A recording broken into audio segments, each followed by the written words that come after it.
नमस्कार. श्रीमद दासबोध ग्रंथात श्री रामदास स्वामींनी एक ओळ म्हटली आहे.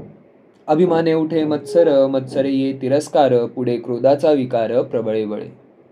खरंच पहिले अभिमान, मग मत्सर, तिरस्कार आणि क्रोध आणि असे बरेच विकार, दुर्गुण आपल्या मनात येतात आणि आपल्याला कळत सुद्धा नाही की ते कधी आपल्या मनावर राज्य करून जातात.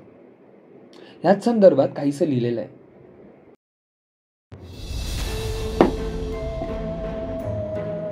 माझ्यात एक शांत माणूस होता. मग हळूहळू एक एक करून एकामागून एक प्याला माझ्या ओठांना लागू लागला आणि माझ्या शांत मनावर या 10 शत्रूंनी 10 तोंडाच्या रावणाने राज्य केले. पहिला प्याला होता कामाचा. क्षणिक सुखासाठी मी धावू लागलो. अजून अजून या हव्यासाने मला घेरले आणि माझ्या मनाच्या शांततेची राख झाली. दुसरा प्याला होता क्रोधाचा. माझ्यावर कसलाच ताबा नव्हता आणि मुळात म्हणजे जगावरच नाही तर मीच माझ्यावरच राग करू लागलो. संतप्त होऊन मी माझ्याच आनंदाचा गळा दाबला.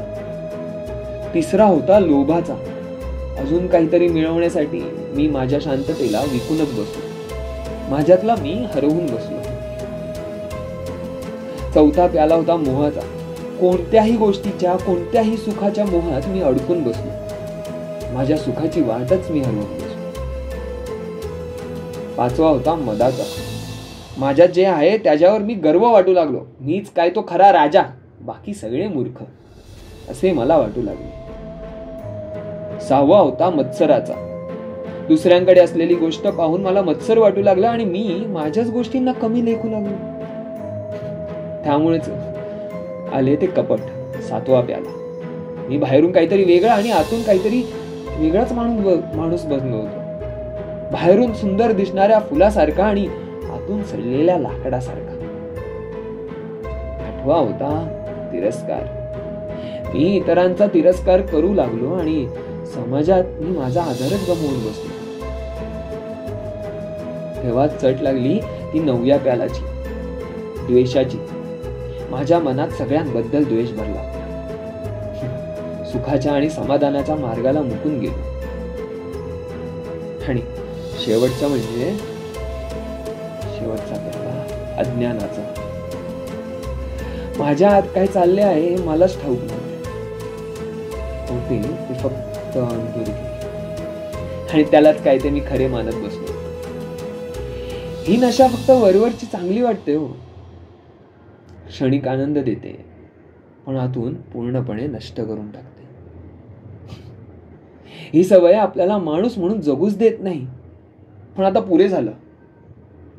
ही नशा पुरे झाली आणि आता विवेक बुद्धीने तिला अलगद बाहेर काढले पाहिजे. कारण ही नशा आपल्याला गुलाम बनवते आणि तीच आपल्याला तिच्या तालावर नाचवत असते. आता वेळ आहे या रावणाचे 10 तोंडी वेळेतच जाळून टाकण्याची. आता खरी लढाई सुरू झाली आहे, ती माझ्या आतल्या शत्रूंशी. काय मग, तुम्ही तयार आहात का माझ्यासोबत आपल्याच आतल्या या 10 काय इतर अजूनही विषय आपल्या अंतरी दुर्गुण विकार चालू असतात त्यांना नाहीसे करण्यासाठी, त्यांना जाळून टाकण्यासाठी? या दशरोत्सवला आपण याच विकारांचे दहन करूयात. सर्वांना दसऱ्याच्या हार्दिक शुभेच्छा.